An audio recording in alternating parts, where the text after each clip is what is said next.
Hello, everyone. Welcome to our webinar on how to prep for the OCE. Really excited about this webinar because it is our first webinar that we've ever had sponsored. Mark, I don't know if you want to hop on your camera for a moment to say hello.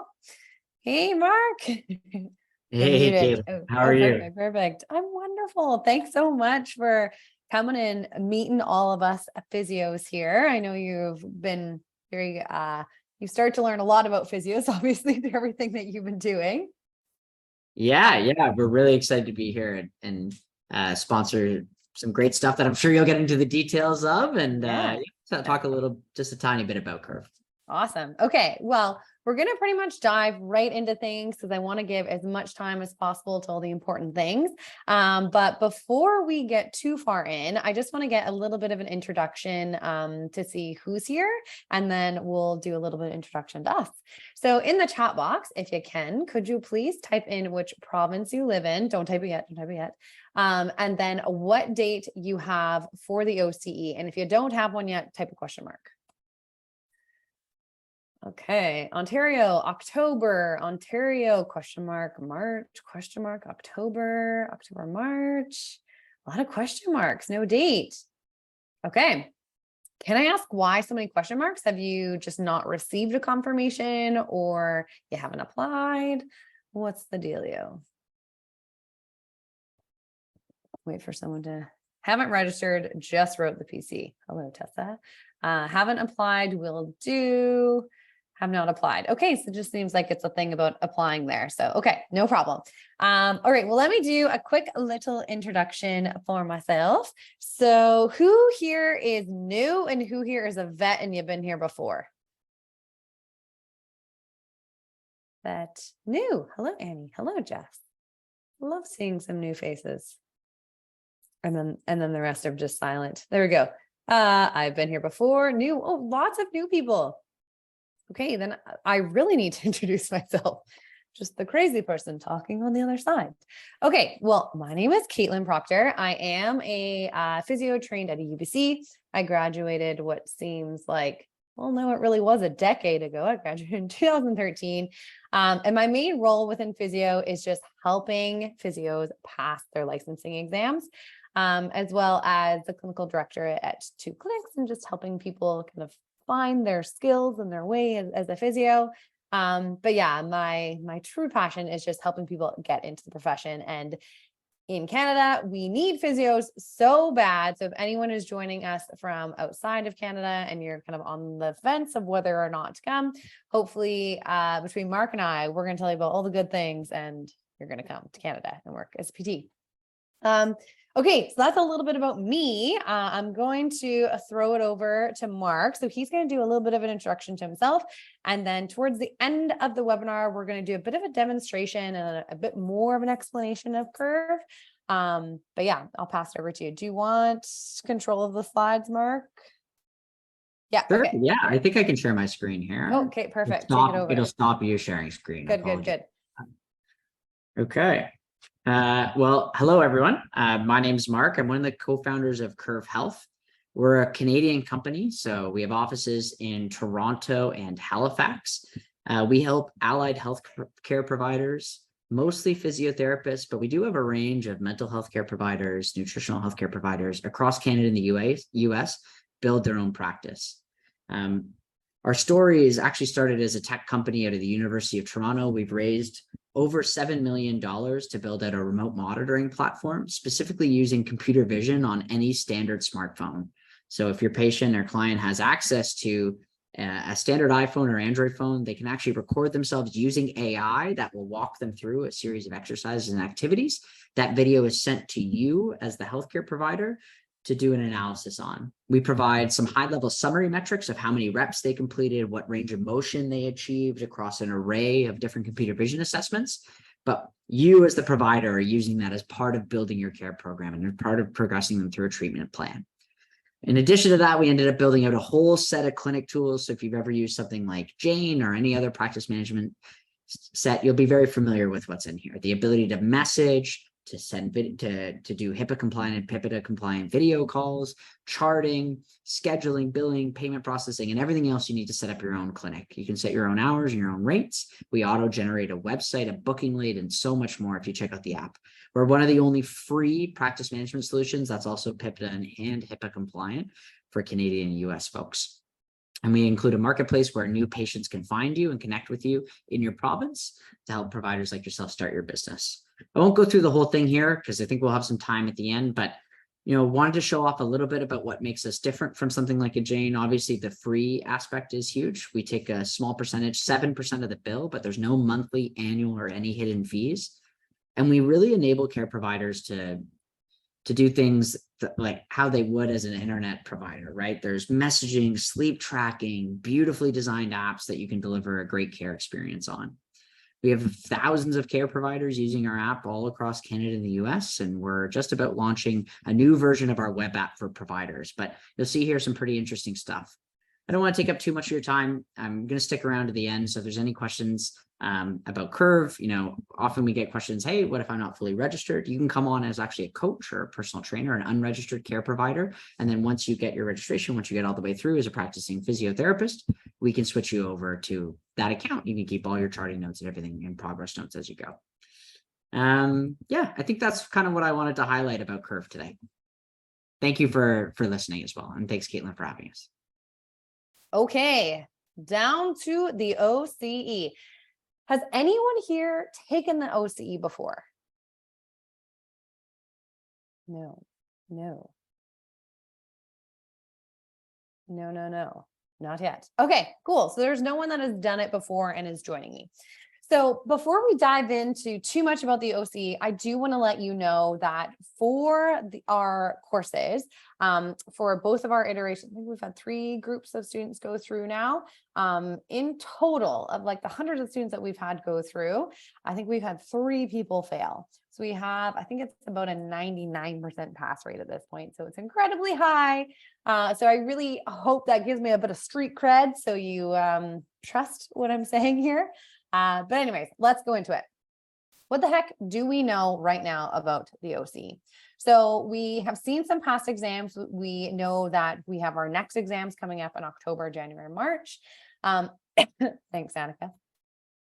We know that when you are booking right now, you're getting booked into January 2024. Some students are getting March as well. But definitely, I would say like every few days, we get an email from a student saying, I just got given the opportunity to take October. Should I take it? Do you think I'll be prepped by then?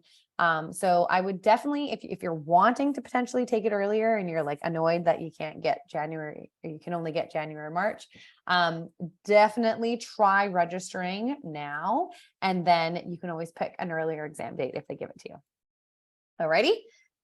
Okay. So results are taking about 12 weeks. It's a long 12 weeks. That's a long time. 12 weeks is like painfully long. When they said that, I was like, oh, they're probably just hedging their bets and it's going to be like, 6 weeks. No. It was a long time. It was a long time. The last OCE was June and we still June 10th, 11th. So we're 4 weeks out right now. Of course, no results yet. Okay.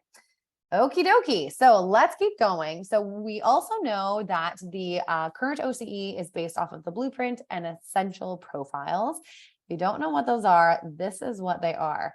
So they are what I like to call, look at this. It really doesn't give you much of an idea of what you should be studying. Like truthfully, look at that other category. Injury prevention, health promotion, episodic diseases.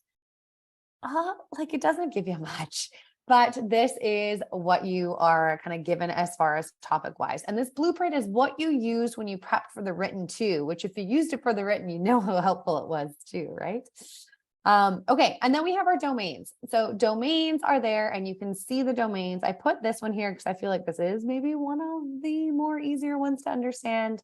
What I can tell you though, is if you do take the OCE course, we've gone through all this, with a fine tooth comb. So you don't have to worry about making sure this is covered. We've already done that for you. I remember when we were making the OCE course, I'm such a pen and paper person. It's a struggle. I need to like get with the times, but we cut up into like little pieces of paper. We like cut all these domains and all the categories, and we matched them together to make sure everything was covered in detail. So you don't have to do that. Okay.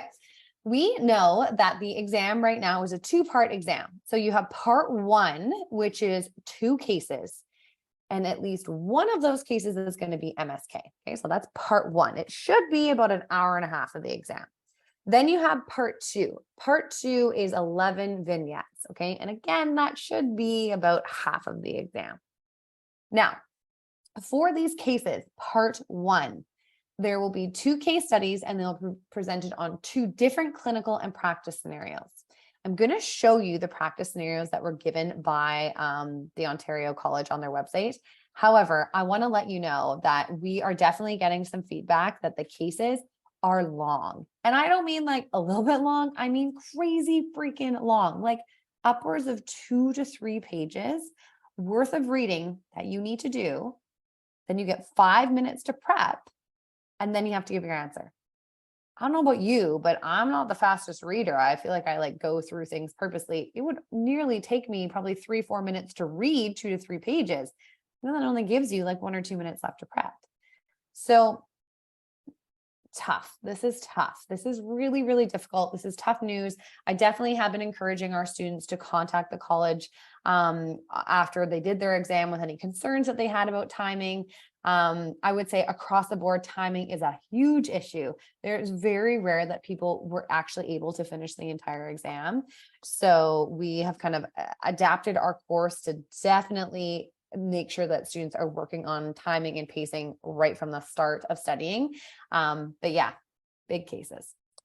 Okay, you will then go through the case, you will analyze the scenario, and then you're going to respond, and you'll respond to the kind of core questions. So each case will have follow a standard template and approach. This is from the website, and I am writing underneath it, this has not been the case. I have had quite a bit of feedback that the exam doesn't follow the beautiful kind of approach of, I'm going to show you this, accept the patient, informed consent, clinical exam, impression and recommendations. It's definitely been a bit of back and forth. So if you're someone who likes a nice, organized, flowing, easy to follow exam, this isn't it. Okay. But again, one of the things, I don't know if anyone's ever heard me say this analogy before, but you know the analogy when shit hits the fan, right? Sometimes that happens, shit hits the fan. But what I like to think of ourselves as a pair of goggles. So we know this shit's going to hit the fan. We're giving you a pair of goggles that you're going in and you're not going to get all disgusted by it, right? So as long as you can prepare for the chaos, you're going to be fine in the chaos. And that's kind of what we're trying to do here. Make sense? Make sense? Okay. So with part 2, as I said, we have these different areas. And then in part 1, in case 1, we have these scenarios. And then in case 2, these are the topics. So take a second to read those. I'll shut up for 10 seconds.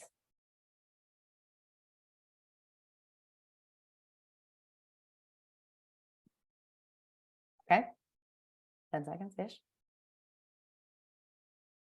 Okay. So you can see in case 1, you're mainly dealing with assessment, okay?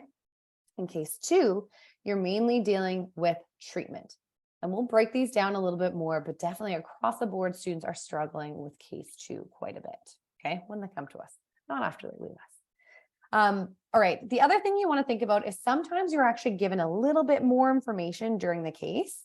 This could be in the form of what's called a core question. So if we look at case 1, potentially after you've gone through everything, you've talked about accepting the patient, you've talked about consent, you've talked about the clinical exam, and then before you give your clinical impression and recommendations, they may actually give you additional information. This additional information could look like 1 more page full of information. But you need to take that information and then you need to form a clinical impression and recommendation for the patient, okay? Again, this is all verbal. Everything's verbal, very different, right? Has anyone through their schooling did any type of exam like this? You done anything like this? No. No. Yes, Manesha. Yes, a lot. Okay. Woo. Well, there are a few of you that are Lucky, lucky. Yeah, that's actually something to consider. I wonder, was this something that was normally part of your program, or was this something that was adapted because of COVID? A practical view. Huh.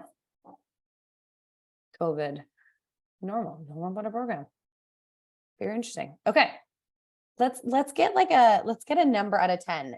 10 is like, you are so afraid of this exam. This is going to be really difficult for you. And 0 is like, this is easy peasy lemon squeezy. I'm not worried at all. Where are you at? Okay. There's so many numbers flying in there. I can't totally grab it, but we're all over the place. That's the summary of that. Okay. Well, hopefully I can bring everyone down to like the sub 5 numbers. That's where I hope to today. But okay, let's take a look at a case example. And this is a case example for, you tell me, is this a case 1 or case 2? What do you think?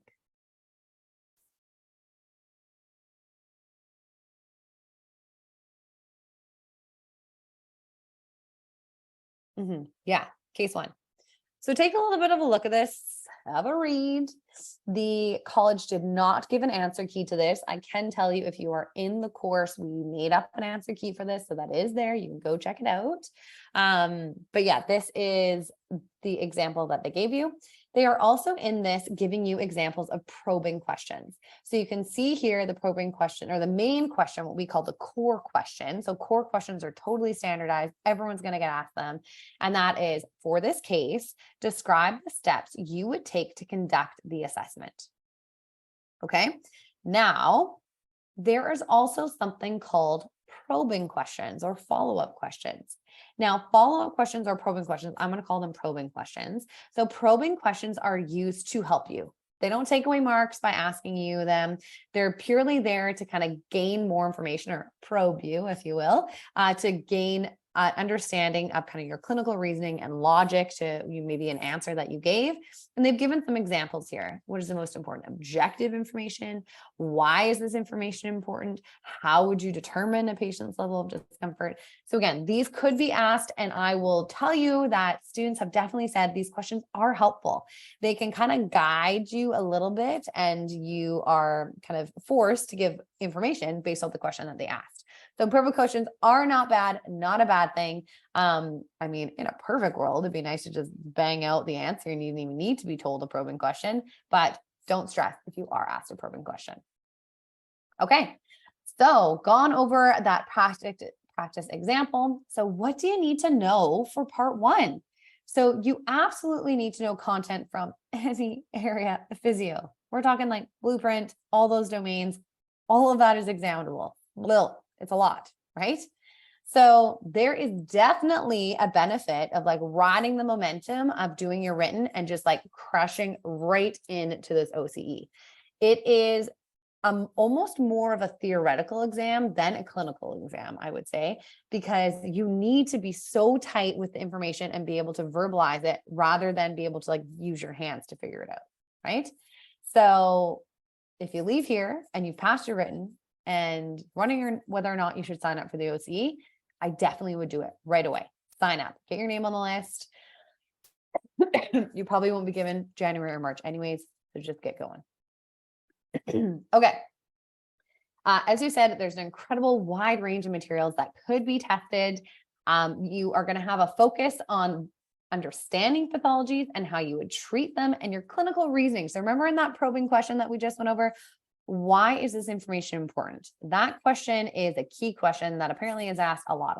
Why is this important? Why is this important? So you need to be able to answer that. Okay.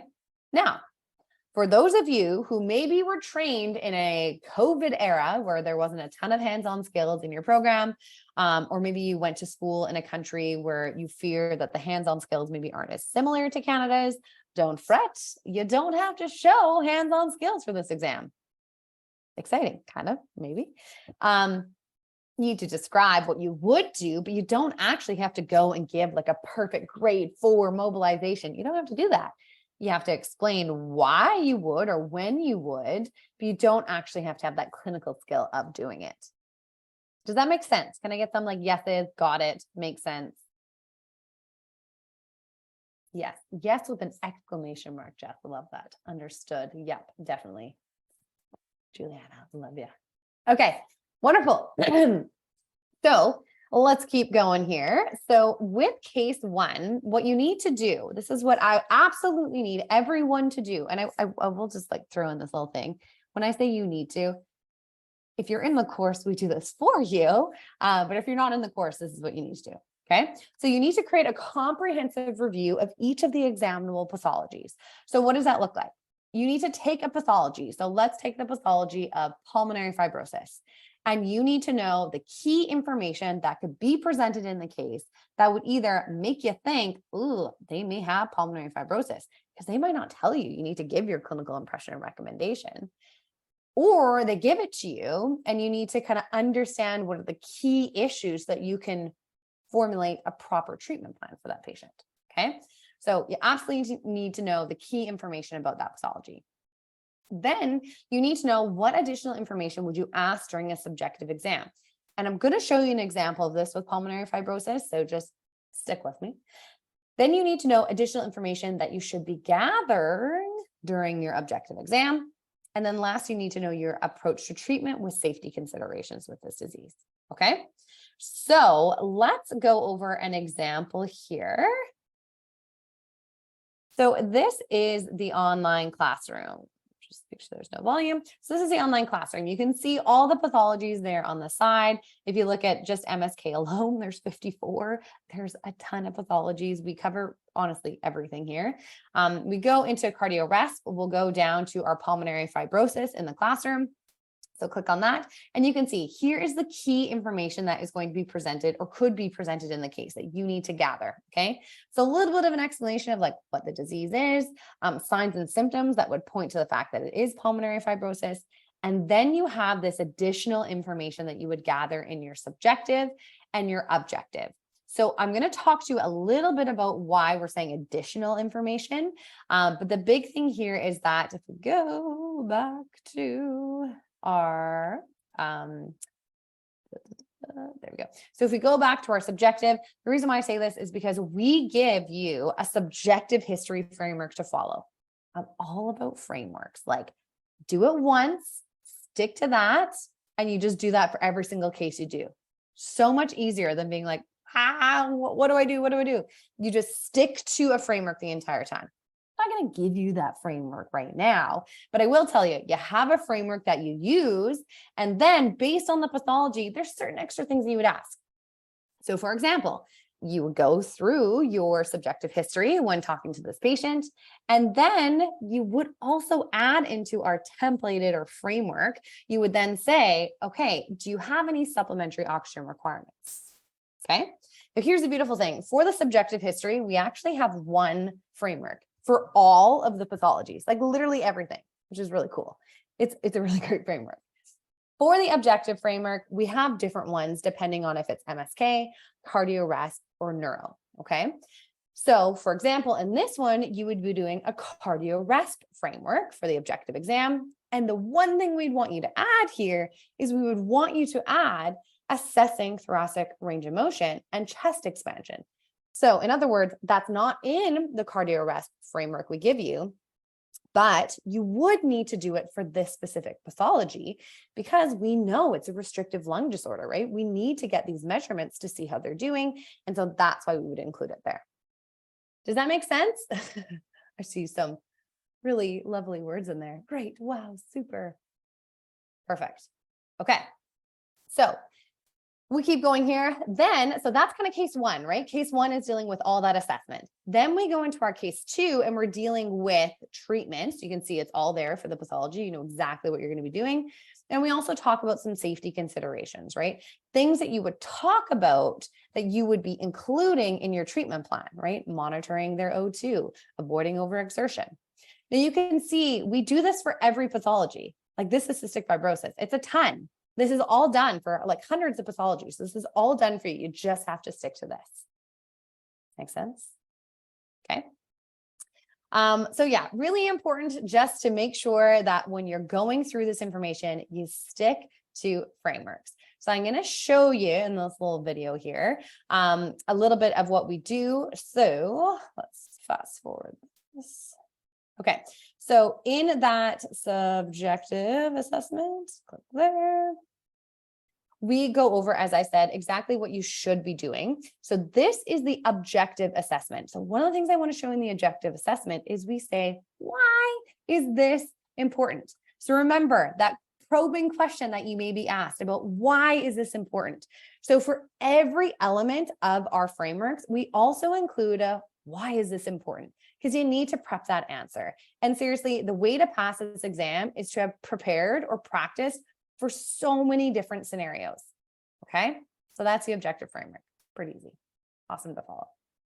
Okay, so let's talk a little bit more about the prep. So with case one, we want you to prepare for every scenario. Okay, I know that sounds crazy and a lot, but truthfully, this is the best way to pass. So of course, in the course, this is done for you, but if you're not going to take the course, then you need to go and write out every single pathology, and you need to write out all those kind of facts that we talked about in the last slide.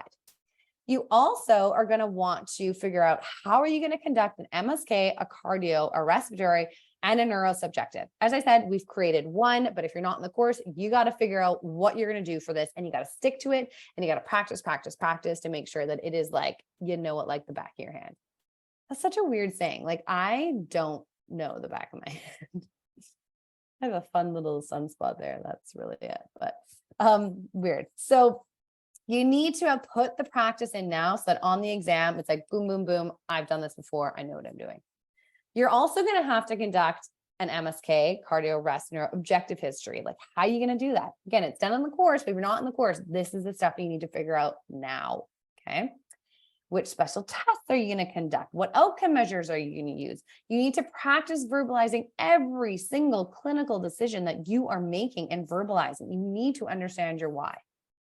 And you need to use frameworks. I truly believe that the best way to prep and pass this exam is to use standardized frameworks, because there's just too much that could be covered. Okay, so let's pop over to case two. So these are the topics that are covered in case two. I think it's this way. It's opposite for me. Am I pointing to the box right now? Yes. Kusum. That's too much. Totally agree.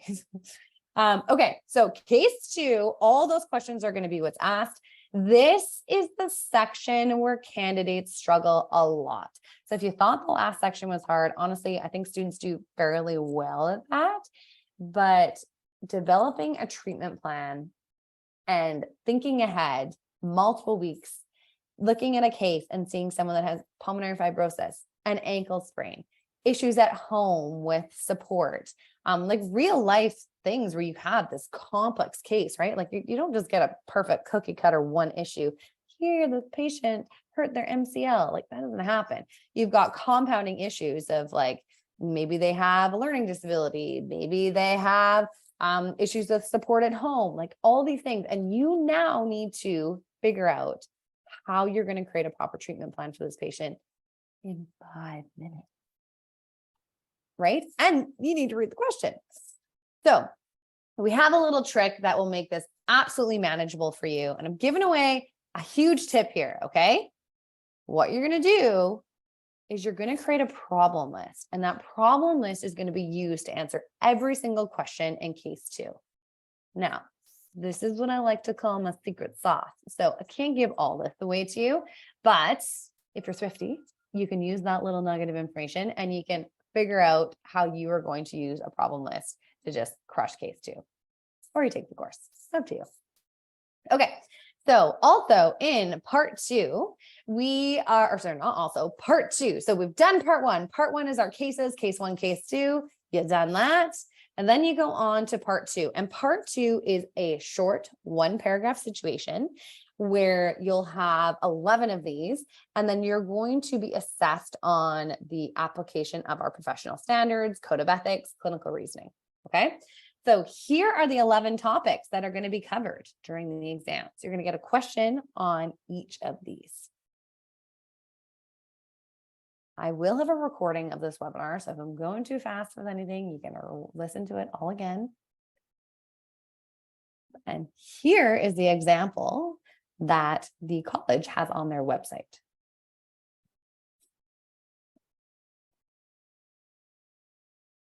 Okay. Now, didn't give you long enough to read this, but I want to bring your attention to a few things here. So again, we have our core question. In this scenario, what concerns do you have, if any? So that's the question you're being asked first, right? Like cover your screen. That's all you're seeing is just that first one. Then, depending on how fulsome your answer is, they then may give you some probing questions like, how would you proceed? Explain why you would take that action. Tell me about the conversation you would have with the gym owner, right? So these probing questions to try to understand, do you know the standard and how to deal with the situation, or do you not? Okay. Now, for part 2, you need to have a strong understanding of practice standards and how they apply to day-to-day life. Okay. Very important. You also need to have a very strong understanding of specific scenarios. Like it's one thing to know a standard. It's a whole other thing to put it into like multiple scenarios. Okay. So you need to be really strong with these what would you do situations, and you need to be prepared to explain your reasoning. Okay. So this, truthfully, for all of our students has been a relatively easy part of the exam. I should have brought someone who took our course here and passed. I mean, I have hundreds of options. I should have done that. I don't know why I didn't think about that. But truthfully, this is something that I think if you were to go and randomly call or text or message someone who has taken our OCE course, they're going to tell you they felt 100% prepared for this section. We do a damn good job at prepping you for part 2. Okay. I'd say we do like really good job for part 1, but just this section alone has 170 practice scenarios in it. So you're well prepped. And students are telling me all the time, like, oh, I honestly think they just like pick questions from your database, because it was like literally what I've done on the exam. I'm going to put a little word up here. This is arguably one of the scariest words in the English language. However, here's some bad news. We have definitely heard feedback that students are not getting enough time to finish part 2. They've taken so long on part 1 that they're only answering a small portion of part 2 questions. Now, I don't know what this is going to mean for the passing score for this latest exam. Once I know, I'll be able to update the people in our course and kind of change and adapt and help them pivot to make sure they're prepped for October. But at this point, this is definitely an issue that timing is really tough. And this is something that from our standpoint right now, we're really trying to encourage our students to know that you have to be the person that's monitoring your time and pushing. The exam says the examiner is going to be doing that, but that was not the case. So we're really pushing and advocating to figure out what went on with that, but we will make the necessary changes we need to and communicate that to all of our students so they're prepped. So that's why that dangerous little however word is there. Okay. Okay. So here's a little sneak peek into part 2. Oh, wow. That's my voice and it just left. Okay.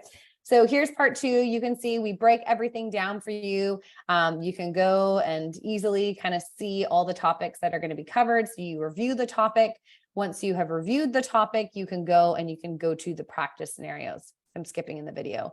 You can see in the practice scenarios here, we give you an actual scenario so that you can go through it, think about your answer, you can time yourself. And then we give you the detailed answer key for this. So let's just skip ahead to the answer key for you. Okay. Also, I will say this applying conflict resolution principles. This is a question we created. This is a domain. Applying conflict resolution principles is a domain. And we also have a framework. If you look at the top here, we have a framework to recognize the conflict and conflict resolution principles. So we match our frameworks to the domains too. So again, well looked after. But then if we go over to the answer key here, you can see the answer key is a lot. Okay, so we go over using the framework. We go through in detail what you need to know so that you can just prep for these questions and boom, move on to the next. Okay, So a few more tips for you. I'm going to be done in 4 minutes, I promise. Then we're going to talk with Mark some more.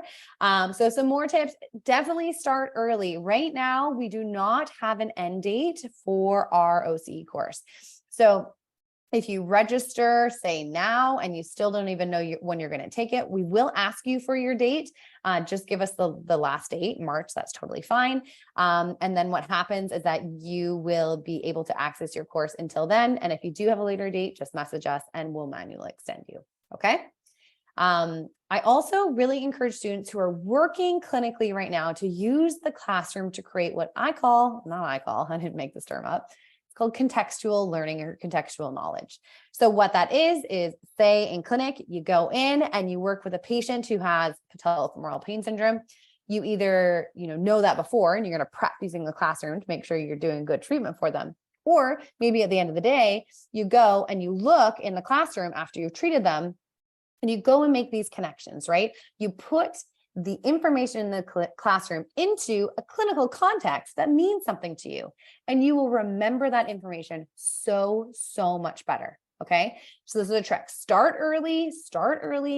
There is a very detailed study plan that I'm going to show you. But when you start this early, what I would suggest is just focus on learning the pathologies that just mean something to you. Okay. It's going to make you a better clinician that way. I also want you to break down the cases and focus on learning smaller chunks rather than a whole case. So we have what's called our biweekly mini case discussions. So what you do is you hop online, you have a teacher, there's other students there, and you just practice mini cases, portions of the cases, so you get really good at them. Okay. We recommend a 12-week study plan. And sorry, I'm getting distracted with the chat box.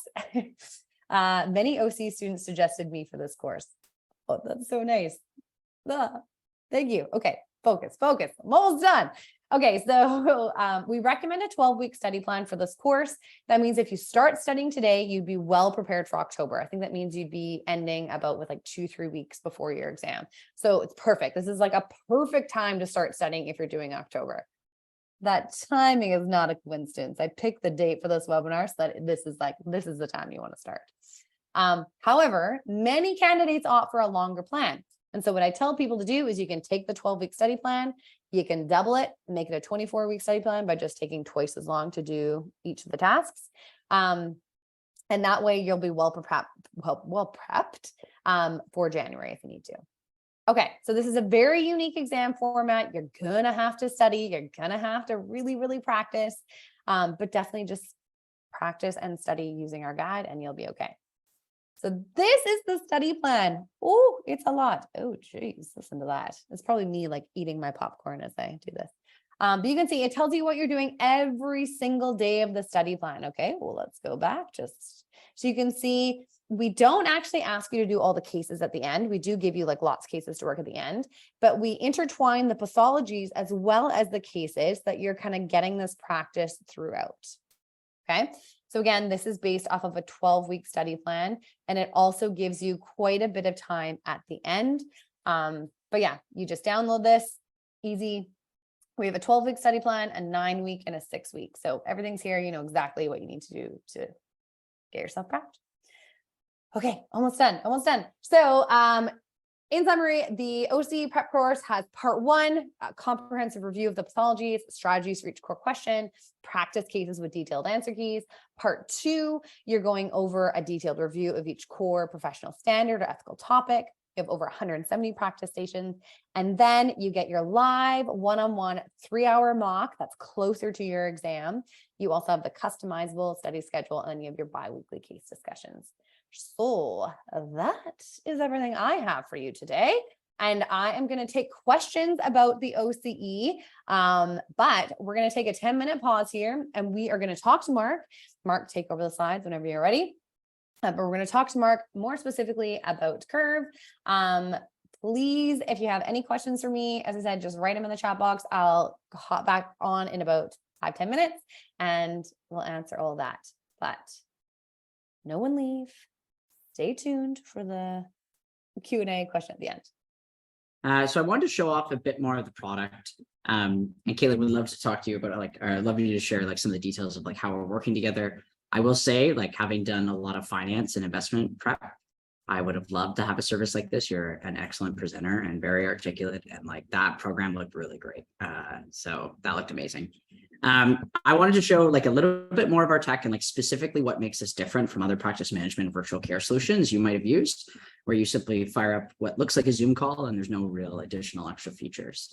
Some of the stuff we've integrated into the mobile native experience for clients is being able to look at rich profiles about a care provider. So as you go through your professional journey and start specializing, having unique experiences, maybe, a lot of the physios we work with have a sports specialization, grew up playing soccer or cross country or, jujitsu. We have some really interesting ones, and, they can talk about that experience in a way that's really easy for a client to understand, like, wow, it's going to be a little bit different working with Caitlin than with Mark, than with someone else on the platform. And here's why, and here's where I can find that emotional connection. Probably all familiar with the term therapeutic alliance. And that starts from step one of building that relationship between you and your clients in a way that they're used to seeing, right? This more so looks like a native Instagram as opposed to an EMR or other tool you might use if you end up in the kind of public sector. The bios, as we mentioned, are rich. We also allow for links out to Instagram pages if you're talking, and thinking further ahead about how to build your own following, you desire to work in your own clinic or build your own clinic one day. We have guides, marketing handbooks, social media frameworks and posters and templates that you can take advantage of all for free as part of the Curv Health app. And we really want to empower you to be able to build your own digital, but many of our providers use Curv for in-person payments and care as well. We're certainly not limiting you to one care avenue. The marketplace is something I wanted to dive a little bit deeper into. We sometimes get questions of, well, why won't my patients, leave me for another care provider? And the reality is people come to Curv and connect with you. They're really interested in working with you for all the reasons we've kind of just discussed. What happens in the Curv Health marketplace is that we'll have nutritionists, registered dietitians, certified diabetes educators, other allied healthcare providers bring on patients who then need care providers in other categories. So what we see is what we call cross-selling, or in the marketplace language, essentially means someone comes in for mental health care and they're interested in getting nutritional care as well because they had a great experience on Curv. Vice versa, you might bring someone in, for some sort of musculoskeletal issue, and they might be interested in seeking out mental health care. So the marketplace is really additive to the business. It's something that's really important to understand of, like, bringing patients in. They're here to work with you. We never see patients come in to work with someone and then leave them for another care provider in their category. What we see happen is they go across to get all of their care needs met. And something that we enable are care collectives. If you have care providers in other categories or even other provinces that align with you on a specific care philosophy, you can register in our free collectives tab to create our, the Curv Health Collective for low back pain physiotherapists. That would be an example of one that exists today, and you can apply to join that. So we're building these groups of care providers that are not necessarily aligned as a clinic works today, which is a physical nexus of care. You may work at a multidisciplinary clinic that you all work together because you happen to live in downtown Toronto or downtown Vancouver, where we believe care collectives and care autonomy would be aligned to care philosophy or, specific issues that you want to work with other providers and identify yourself as an expert or, assume to be expert in those fields. Messaging in the app and video calls in the app is a real game changer. This feels much more like a consumer social level experience as opposed to a EMR healthcare app. One of the biggest things to note is we take healthcare and specifically the data, the personal identifiable information, PII, incredibly seriously. So not only are we both HIPAA and PIPEDA compliant, we're actually what's called SOC2 Type 2 compliant. Is the highest standard of security compliance required of actually banks and other financial institutions. So you can imagine how bad it would be if someone got your social insurance number. That's really important and high level of security. So we're encrypted, data is encrypted at rest. So if someone hacked into our local data centers, they got our data somehow, it's incredibly unlikely they wouldn't be able to do anything with it because they need what's called an encryption hash to decode it. And it's computationally unreasonable to do that. Our data is also encrypted in transit. So that means if someone hacks Rogers or in the US, AT&T, and for some reason they choose to come after Curv Health data as opposed to much more valuable data, it's encrypted. They wouldn't be able to access it or read it or understand it. This is something we take very seriously and are educating healthcare workers about their levels well above HIPAA, PIPEDA that you should be asking your service providers about. As I mentioned, we're showing off the computer vision here. You can see on the screen the AI in the app is actually moving the client, the patient, into position to do a remote assessment. So it's going to tell you to move back. It'll tell you to move left or move right. So the person's in frame for that specific computer vision assessment. That's proprietary technology that us as a Canadian company, we're actually world leaders in.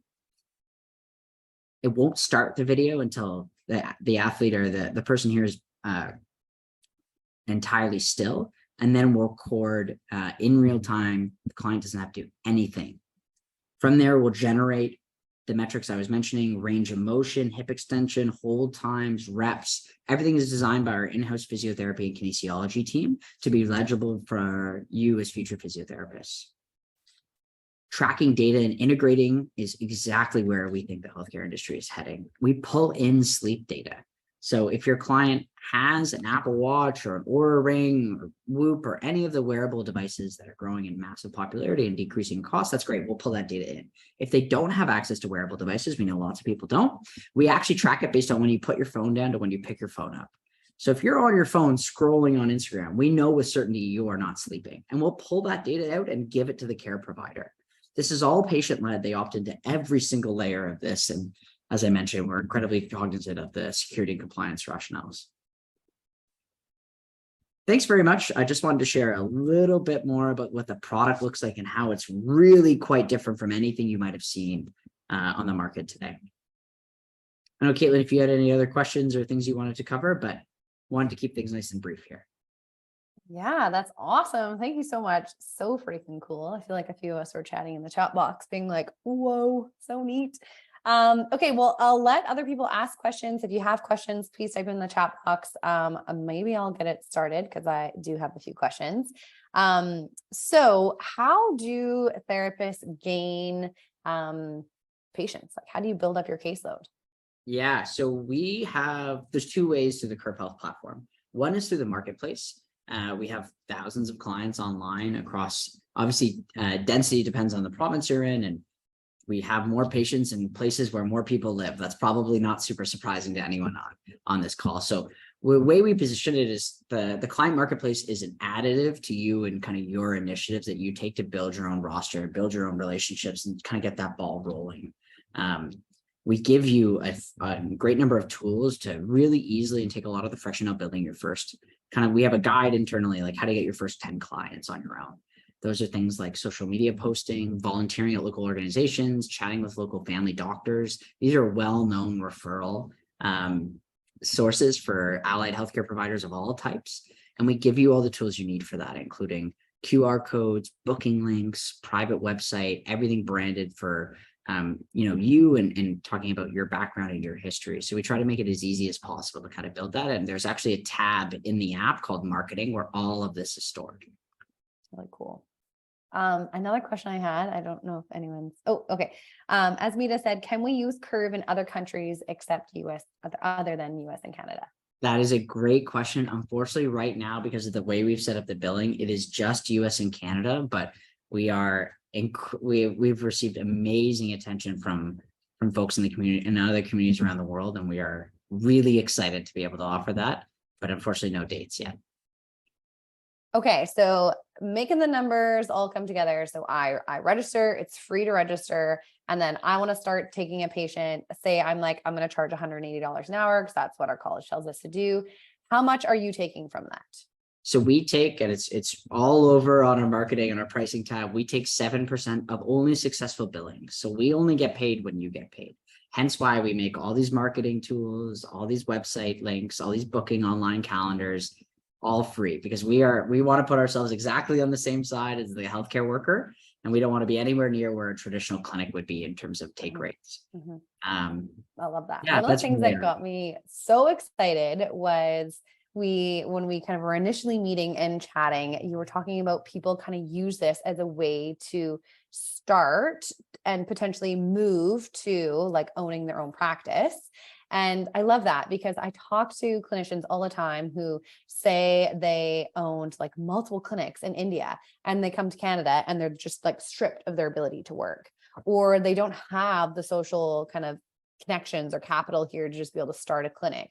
So this is such a beautiful way for those clinicians who are entrepreneurial and maybe don't have the money to go and start like a brick and mortar style of clinic. You can do this. So that was so exciting for me. So I hope other people who, are here can be inspired by that. And I came at it from the other side. I worked at a private equity group that owned Canada's largest chains of clinics. We would take at the private equity group, we would take 66% of all patient billings when they came through. So if someone's paying $100, $200 to see you, you can do that math what the care provider is. And it would cost hundreds of thousands in personal capital to start your own first clinic. And that would take so long and people had to wait. But now with COVID and ideas around hybrid care, virtual care, we can give you the tools to build that ramp. You don't have to go from 0 to 100 and owning your own clinic. You can start today. Maybe it's a patient here. Maybe a couple of months you don't see any patients. You're not going to build 50. Jane is $100, 115 when you add in PhysiTrack. Like you don't have any of that pressure. Like come start building it, build your community, build your niche, pick what you're going to talk about, start building that muscle memory early. And it could be an amazing source of cash flow for all types of Canadians and healthcare workers. And we already have some great success stories, and we're introducing some new series of products that are really innovative, more wellness subscriptions, things that we talk to care providers on the internet that they want to offer in addition to traditional kind of in-person or virtual care. I'm just going to throw it out in the question in the chat box right now. If you have questions about the OCE for me to throw them in and we'll answer. I'm just going to kind of keep picking questions out randomly and just throwing them your way. So Zeal said, hi, Mark, that sounds like a great product and very impressive presentation. Is there a minimum requirement for the type of phone someone has? Can this be used by patients on their laptops or computers? So right now we can offer it to clients on any smartphone, so Android or iPhone, that can update to the latest operating system or OS because of the security requirements. What happens, unfortunately, it's not based on the processing power. It's because Android or iOS won't guarantee the privacy controls we need to say we're SOC2 Type 2 or HIPAA compliant. So unfortunately, for now, that is the limitation. We are looking at building a client web app, which would be obviously universal, but we do know, like, I think it's well above 90% of clients who have access to a smartphone can use the Curv Health, and most North Americans do have access to it today. So we know, and we're big on access to care. We provide discounted services to groups in Northwest Territories and remote BC communities. So we really truly believe in that. Unfortunately, we have to start somewhere, and we had to start with the highest security level, and we're working our way through the platforms. So great question. One of my questions was about working with patients up north, but everyone else has so many questions, so we'll deal with theirs. Okay, what would you say is the biggest feedback regarding benefit you get from having the app? On the care provider side, it is absolutely we can put it in kind of two big buckets for our marketing side. Care autonomy, being able to set your own rate, your own hours, when and where you want to work, what types of treatment plans, protocols, packages that you want to offer and deliver. And that is by far and away the biggest feedback we get. The second biggest feedback is like, wow, like this actually feels like an app I would use, like an Uber and Instagram. Like we have cutting edge designers from leading tech companies working hand in hand with physiotherapists, KINs, mental health therapists. Our team is quite diverse and representative of the the healthcare communities that we serve. And that, I think, is going to be the biggest difference. I'm sure a lot of folks coming on have, consumer apps that they like using. And then if you use a hospital EMR or some other, even a Jane can feel like quite a lot. And this is really going to feel lightweight. It's fast, it's crisp, it's clean, it's modern. It's really what we think the future of kind of hybrid care looks like, again, in person or virtual. Awesome. Okay, here is a really important question. Yeah. How do they start working? When can they start working? So can they work as a PTA or a PT intern? So before they pass this dreaded OCE. Yeah. So because we operate a marketplace where we are representing you, and it's somewhat similar to a clinic, we do require you, when you're in the physiotherapy box, to be a fully registered, licensed, insured physiotherapist. And we do college verification to look up.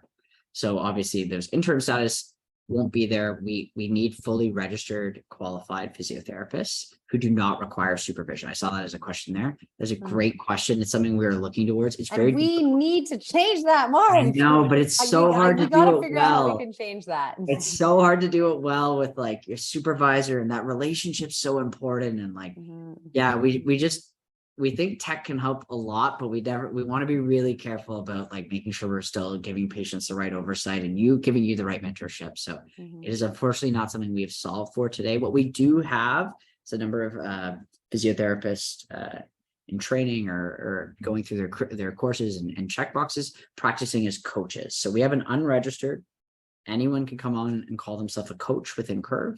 They can kind of start building up their reputation, building up their patient roster. That's what we have most of. And then as soon as you kind of get through to the accreditation, have that number, have your insurance through the college, we can transfer your patients over. They won't be lost. That is the best what we have right now. I have ideas. Okay, I would love to hear. This is not an uncommon question, and it's the younger generations that are coming through that like get this. Like, wait, I don't want to do this for 15, 20 years. I want to start today. Or mobile native, social media native. Like that's really it. Okay. Let's see. Can PT assistants be of any value at Curv Health's platform as well? I think you kind of talked about that as like health coaches, which is interesting. Is all this information available on the website? We have an absurd amount of information on our website, product guides, detailed FAQs. But I can also leave my email and we'll answer every question that I get personally. Okay, awesome. Does Curv Health integrate with any other apps? We do not as of today. We've built out everything you need, scheduling. So we integrate with your calendar, your bank account, all the things that you need, but not apps in the sense of other EMRs or chart. Like we do all of that in-house. It's the cleanest and frankly, it's the safest from a data perspective. Okay, as Mina said, I tried to register as a physio with Curv, was unable to do that as of July, August, September slots were booked. So how do we go about it? Yes, so you can register. Unfortunately, we've had thousands of people sign up over the past few weeks. So our demo spots where we'll show you the app are fully booked up for 3 months. We're growing very quickly. We're hiring to bring on more people to open up more slots. So I'm sorry, Asmita, that is not what we want, but it's unfortunately, we just had like a huge surge of demand. So we are adding more people to add more slots, but that you can register and create your account before that. That's just a free demo to show you around the app and ask you questions because healthcare workers have a right to ask questions of their people and the tools they're using. And we try to continue to offer that. Okay. It does have the option for registered as others. So someone's saying, so basically it's virtual appointments. So I think what we'll do is we'll kind of wrap it up here. If you do have any questions, Mark, do you mind just throwing your email into the chat box? Yeah. Awesome. And then I also, as I always do, will send a webinar takeaway email. I have everyone's email that registered. So I'm going to send that to Mark as well. So he can kind of send an email as a little bit of a follow-up too. But yeah, I think that is